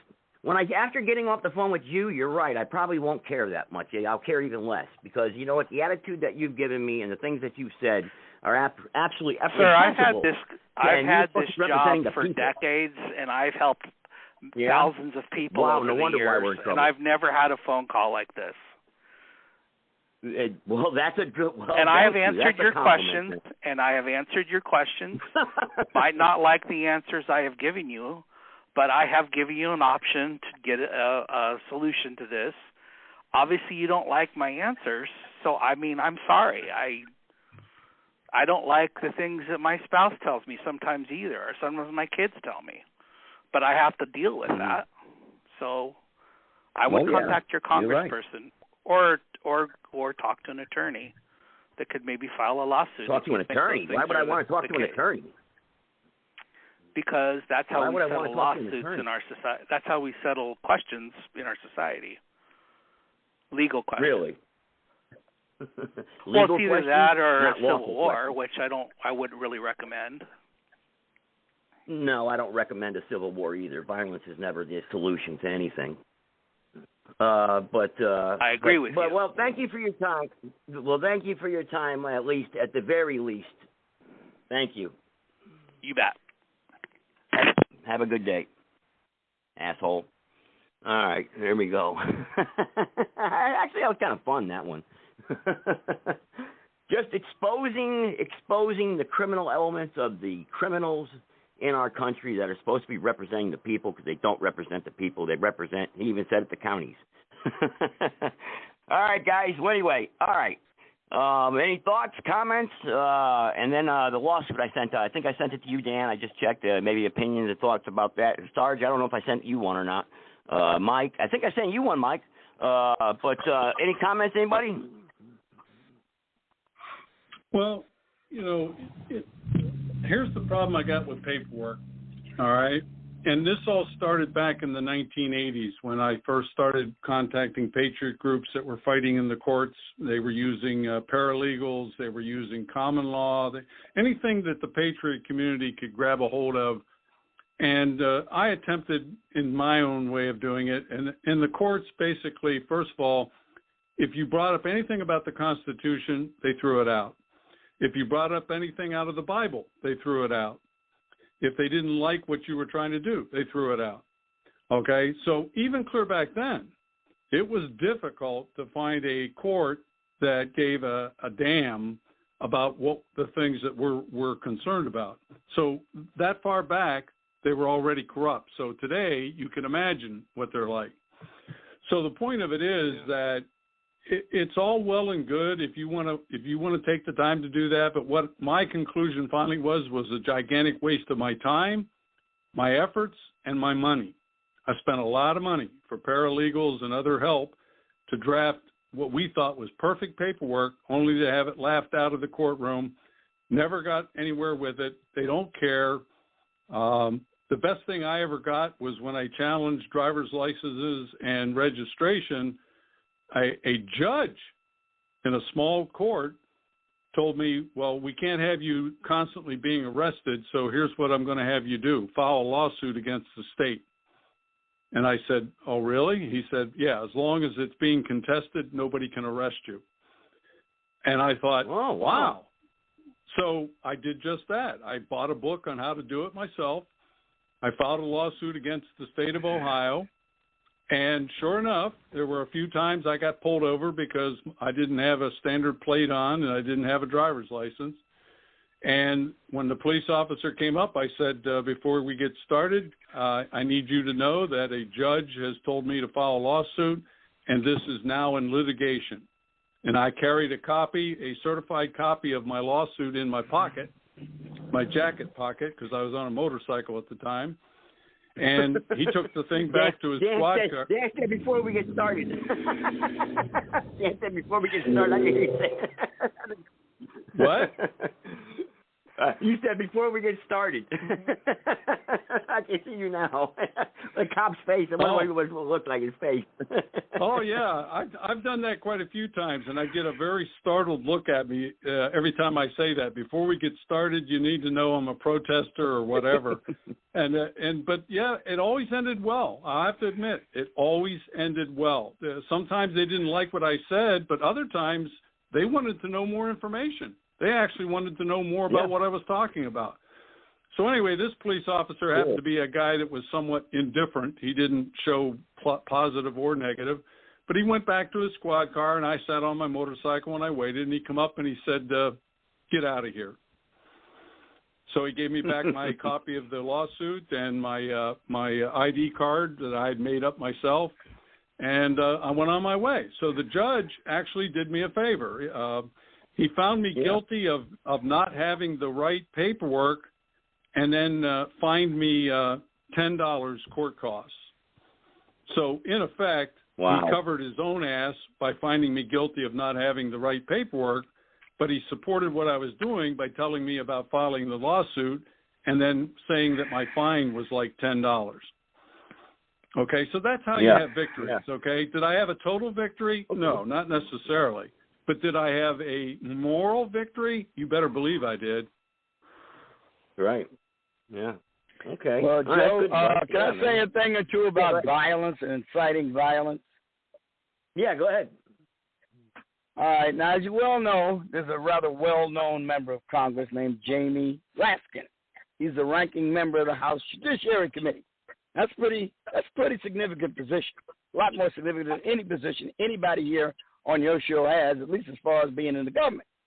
And Jamie Raskin now is on video. They got an audio and a video of him speaking of plans for the Democrats to not certify any victory by Donald Trump when it goes to the House for certification. He's saying they won't do it, and this could possibly create the conditions for a civil war. And we have to prepare ourselves for a civil war. Now, it's not just some guys calling in on a Blog Talk radio show.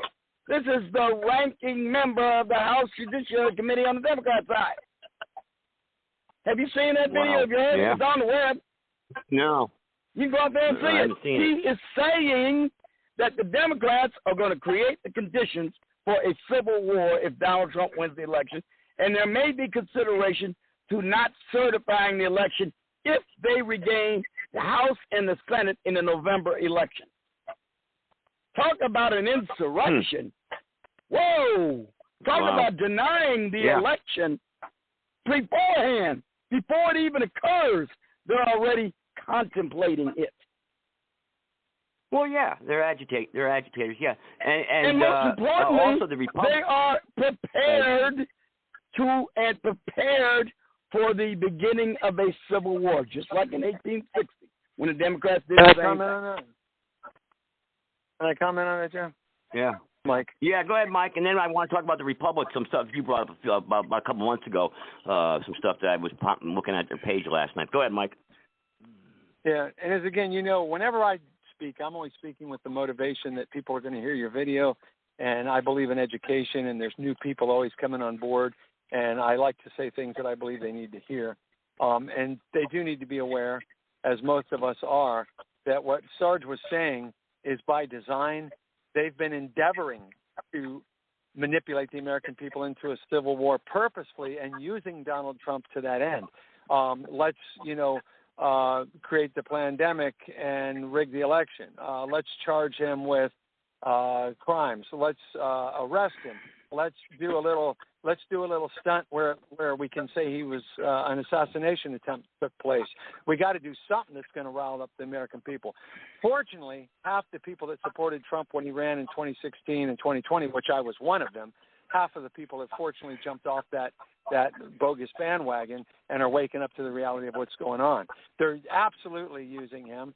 Trump and Biden are good cop, bad cop, working for the same corrupt powers, and he's in on it. And it's all about trying to agitate the American people. He's their hero, and whatever he says they're going to do, that's why when they did their little stunt with an assassination, he was raising his fist with fight, fight, fight. They're trying like hell to get the patriots to be violent like Kat or whoever the fake Jew person was that was commenting on Dan's comments. And like I responded to that, no, we're pushing for lawful and peaceful, but also we must be organized together and united in the event as a last resort that we have to become violent. We don't want to be violent, but we need to be prepared for that. But that's what they want. So we just need to know that, our patriots need to know there are legal things going on right now that most people don't even know about with regards to the corporate system and commerce law versus the constitutional republic and Article 3 courts that are taking place. That is our last and final step and option for resolving things lawfully. But while we're not pushing for violence, we need to be prepared for it. We need to be united and organized en masse if we're going to be successful there as well. I yield. Yeah. And real quick, I hope your dad's doing okay, Mike. Your dad, I hope he's doing all right. And your son's doing okay appreciate also. It. Yep, hope he's doing well. Josh is out fighting fires. He's out west fighting fires right now, my son. Okay. And my dad is doing good. Thanks. Good. Yeah, as far as you're absolutely right about that, Mike. And well, tonight, obviously 5 o'clock. It's not usually my time. I usually come on at 7, so I'm missing like half my crowd because I wanted to do these phone calls. That's the reason why. Because obviously at 7 o'clock it's too late to call people. So usually I'm on at 7, and that's why I'm losing about half my crowd. But I got some new phone numbers I see on the call screen here tonight, so that's good. But as for the Republic now, Mike, I don't know if you noticed this or not, but the Republic they're talking about their they're moving forward with the Northwest Ordinance, and actually they've filled a lot of the vacant seats now for senator, governor, and whatnot. And Geiger was on there. He did a video. He put a video up on there. So I did not know this. They sent me out the notices, but I didn't check them out because I get but I checked them out last night. Go ahead. I'm so glad you brought that up, man, because I can share with you now why Eric Dingus jumped off the bandwagon. I don't remember the name. Okay. But here it is in a nutshell. Remember how I said a couple years ago, and you began to agree with me that the Republic has been infiltrated and hijacked? It's a controlled opposition. That it started off legitimate when you were involved with it back in 2010.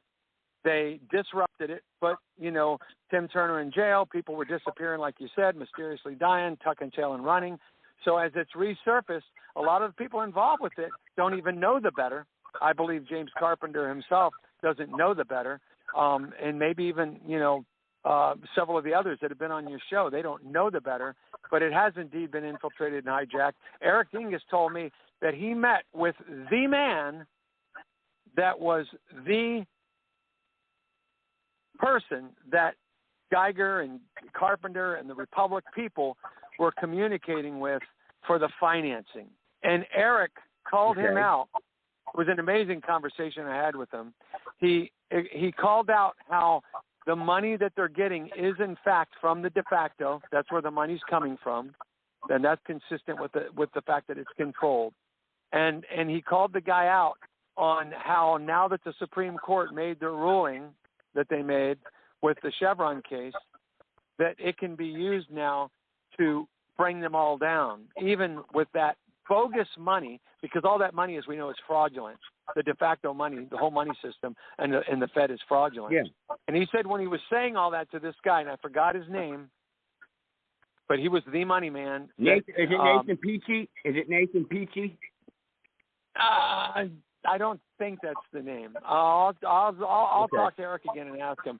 But Eric said the guy got so pissed off with Eric for doing that they literally started to get into a brawl, and the guy said, let's take it outside. And when Eric got in front of him and started going outside, the guy came up behind him and pushed him into the wall.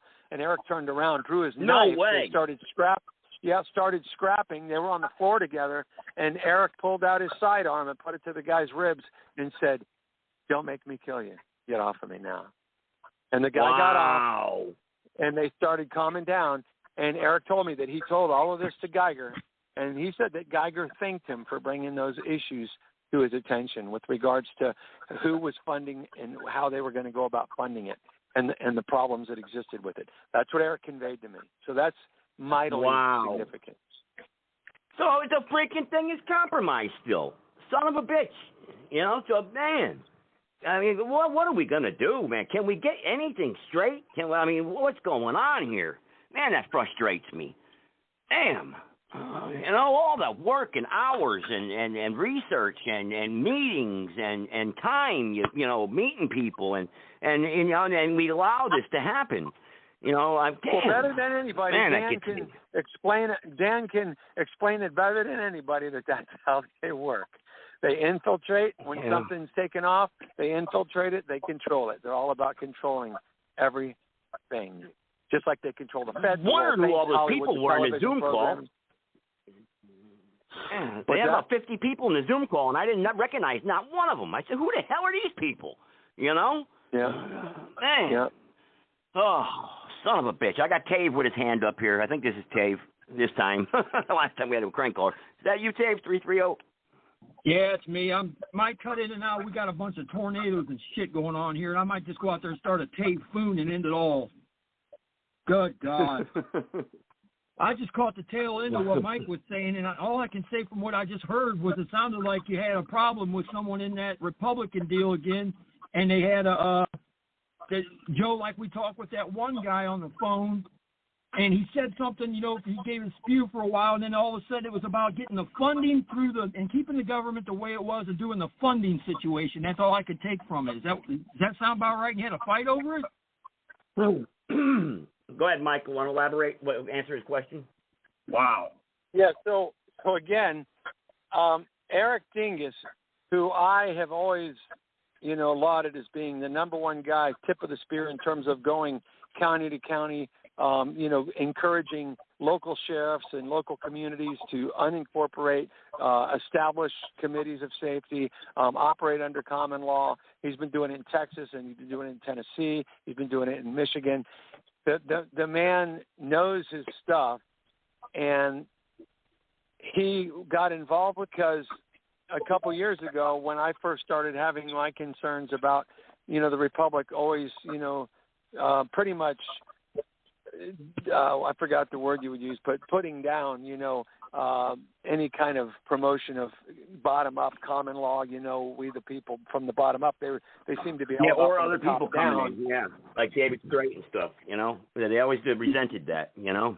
Degrading them or whatever, trying to blaspheme them, basically. Right. So even 2 years ago, I expressed to Eric Dingus, my concerns, and he agreed. He said that makes sense. That's a legitimate concern to have. There were 5 specific bullet points I pointed out on one of Joe's shows where I pretty much identified, here's why I'm certain of it. Bam, bam, bam, bam, bam, when you look at these 5 issues.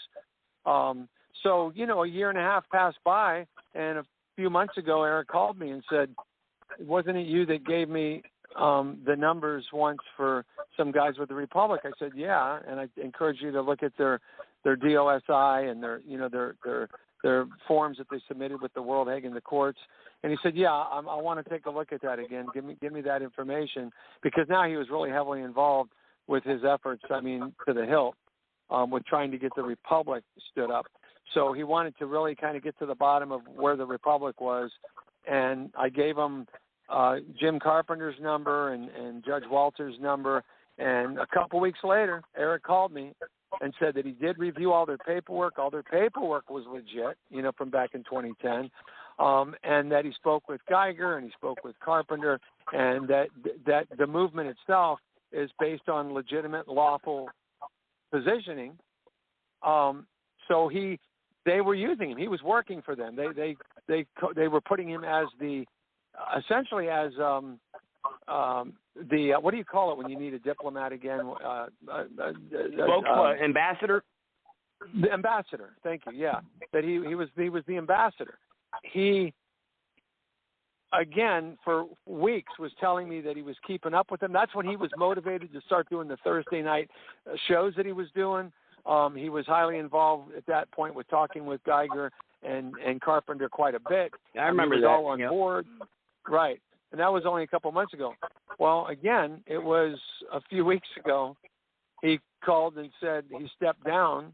He had some issues. And then a couple weeks after that, about a week or two ago, he called me and said that he was told to meet with, and I forgot the guy's name, but he was the man. He's the connection for the monies that are supposed to be funding the Republic movement and getting them involved with their new system, the digital currency, and blah, blah, blah.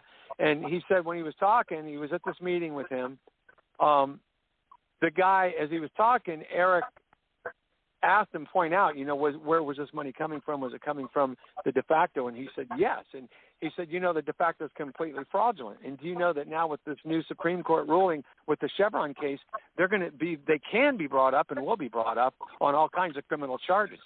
And the guy started to get really defensive and pissed off. And they basically started, it escalated, and they got into a scrap. And the guy said, let's take it outside. And Eric said, fine. He started walking outside.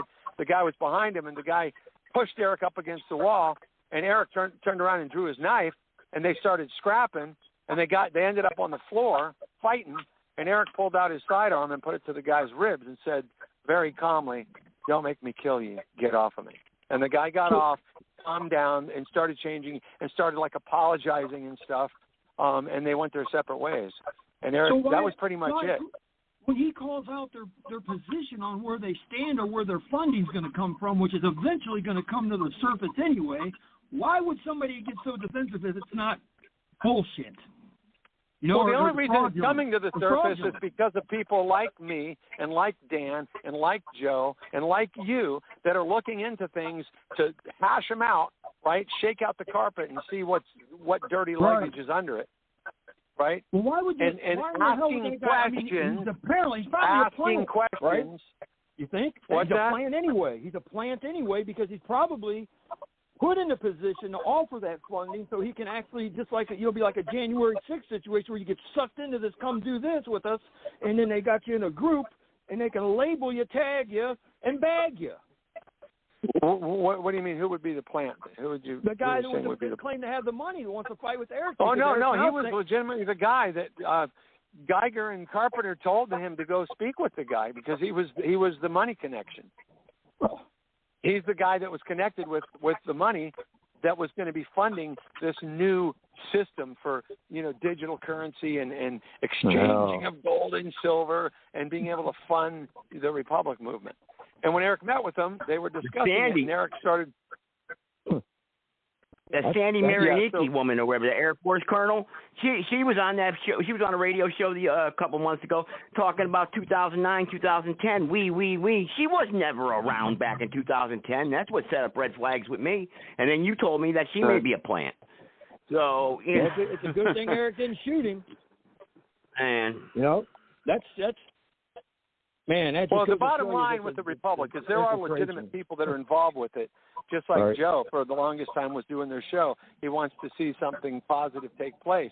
But the bottom line is the more of us that are genuinely have surrendered our lives to God Almighty Yahweh, that are truth seekers, truth lovers, and we're questioning, we're reviewing, we're discussing, we're asking questions, and things start to surface, well, that's how you weed them out. You have to weed them out. But they always infiltrate and hijack. They did it to the Tea Party. They did it to the One Percenters. They did it, to the Proud Boys. They did it to all the movements that surfaced over the last several years. That's how they operate. Yeah. And it's getting tougher, too, because now you have AI that's introduced, and these people that can actually do this stuff technically are being able to manipulate where it may sound like Mike Singer giving the speech on, the big virus hoax.com, but it ain't even you. It's your voice, but I'll be damned if it doesn't. These guys can't run amok and do this stuff, and I've seen it. And that's a sick reality. You're right. We're living in a sick time where, they even put that in movies now where they frame people by making videos of them doing something when they weren't even there because they can use AI to literally generate anything. Voices, unbelievable. faces, whatever they want. Well, it just goes to show you. Hey, Mike, Mike and Dan, hang on, Ted. Yep. Hang on, Tim. There's no Article 3. So do we have any Article 3 courts right now in this country? We don't, right? I believe there's one or two. The Supreme Court supposedly swears an oath to the Constitution. And now, according to this other great contact, and I put him at the top of the heap, he stays low, but I've talked to him. My son's talked to him and met with him in Tennessee. This guy's brilliant. He knows everything to the T, to the T, to the T. His name's Grant.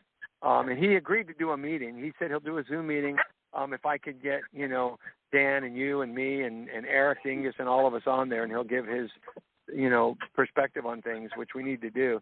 But I lost my train of thought. What was it you said, Joe? The Article 3 court. Is there a legitimate Article 3 courts in this country? I believe he indicated that the Supreme Court is the only Article 3 court that exists.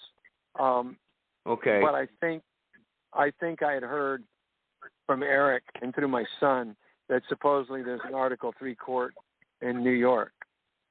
And I think that's it. Now, Sarge, do you agree with that, Sarge? I thought I just heard that there was an actual, I don't want to call it the Supreme Court, but it's an actual group that as the corporation has the Supreme Court, so does the Article 3, where you have two different groups ruling on different things, but you never hear about our Article 3 we would like to have, where you always see on television the ones that we know of.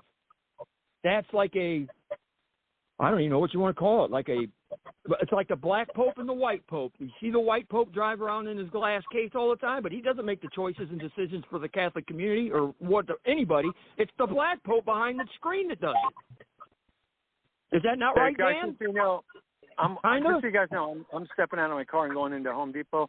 I'm going to leave my phone. I just brought area code 205 into the conversation, guys. Guys, I just brought area code 205 into the conversation. What's on your mind, guy?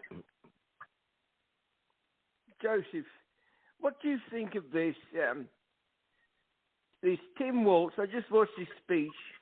He was for gender, what do they call it? Gender affirming care. I think that's child abuse. And I want your thoughts on that's that same caller again, Joe. That's that same caller, yeah. I'm talking about Tim Walz. That's a fake British accent. That's a very poor fake British accent. No, it's not, sir. I was born in Lancashire. I need to speak my mind and get Joseph's opinion, please. That's that same actor. Joseph, what do you think of this man? Because to me, gender reaffirming care is child abuse.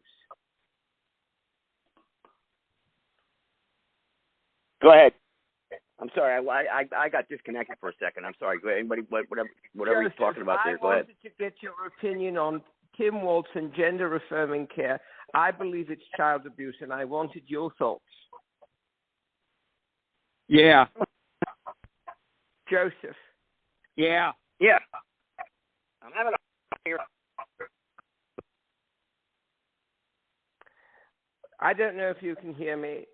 The man that Kamala tapped to be vice president, he did something. He was into gender affirming care, which, to my understanding, is basically force feeding hormones to young children. And I wanted to get your view on that. I think the man is totally radical. I don't know anything about that. Does anybody know anything about what this individual's talking about? I don't. Gender affirming care is when the state pays for children that wish to transition. Okay. I don't know about that. He is abusive. He's a football coach. As governor, he signed a couple of bills that would allow state funds to be used for the purpose, I believe. But how can a child, when I was a child, I wanted to be an astronaut. How can a child, and I went into a different profession, and But when you're under 5 years old, when you're under 10 years old, how can you make a decision you want to get on hormones, have a surgery, have genitals removed? I mean, it's madness. Well, this is your society. This is what we've allowed to happen. Obviously, yeah, it's disgusting. It's wrong. I mean, but this is up to the parents. The parents, don't let your, where are the parents at when this is happening? I mean, you send your kids off to these public indoctrination centers, and then you put them in front of a babysitter called the TV. So, it's the parents' problem. The parents need to wake up. Well, it's the parents, but when you have lawmakers who are putting in the kids, they're not lawmakers. They're policymakers. And you know what? Right. It's up to the people. The people need to knock it off. This is what we're talking about. Taking back our republic. This is what we're talking about. Right. These are the issues that we're facing. What do you make of this suddenly, I never heard of transgender before. In the last 4 or 5 years, everyone suddenly is transgender. They come out as transgender. Well, I mean, where did that come from? What do you make of that? Came from antiquity. Came from Hollywood, weird. The Jews, the Jew psyop. These Jews, I don't know, I mean, this is part of the New World Order. I mean, they take away the family, have men laying with men, this is what the Bible talks about. This. I mean, look, I mean, they've been out there. I mean, if you just heard of it, you just finally heard of transgenders. I mean, yeah, they just finally started promoting it a lot more than what they have over the years, over the last 4 or 5 years, but they've been around for a long time now.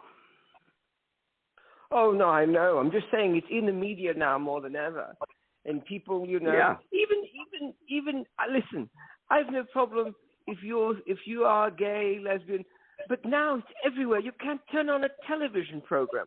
You can't go on Netflix without every second or third character is either a lesbian or they have gay or they have a boyfriend. It's like it's so. Everyone has to have it in your face, in your face, in your face. I don't get the purpose of it. Who owns the media? What do you think the purpose of? Yeah, go ahead, Tave. What do you think the purpose of it, Tave or Dan or somebody want to jump in here? What's the purpose? What's their agenda behind this? I know, but I'm just want to hear from you guys. You're talking about Lady Babylon. You're talking about things that went on prior to Christ ever being around. That this, cult that did drugs and pedophilia was accepted more than you can ever imagine back then. And it is just a mirror today with drugs and pedophilia. And the people behind it have now gotten into positions of power and control the media, which is the biggest propaganda machine. When you see the media, and that's all you are told to watch and learn and think it's okay, you start to form that opinion and accept it. And it's because of who owns it. And it's the same branch of the cult that's doing this. And even I've noticed, because I do listen to your show, when people call in to do the trolling, it always revolves around gay and coming out and all of this. And why do you think that is? Well, again, this is the evil out there. We know, look, the gay is, it's obviously there's something wrong with you. Okay, if you're gay, look, it's a mental illness. Okay, it's mental. You're not born gay. It's a choice. Okay, it's a choice. Let's get that fact clear. That's right. Yeah. Well, you're sick in the head, obviously. But yeah, it's a choice. You're right, and you're not born that. All this. No, not true. Not true at all. You're not born a lesbian. Promoting that nonsense is a part of the New World Order system, or is blindly infatuated with evil, somehow, some way, and it's just wrong, And I don't think you could be cured. The tear down of the family, what they try to implement and ruin having that father figure where you have a mother only, or even a father. They still want the broken home so that they can push that agenda, because one parent has to work or do something to take care of children, leaves those kids vulnerable to this media and propaganda, and exactly is influenceable, like you're seeing it at a cost that we've lost almost 2 generations of kids now. I had a nephew when I lived in London, and his father used to bring him to the theater. At first, it was very nice and, it was enriching. Then they started going to musicals, and everything was singing and dancing, and the men were dressed as women, and the women were. The next time I saw my nephew, Look. I don't want to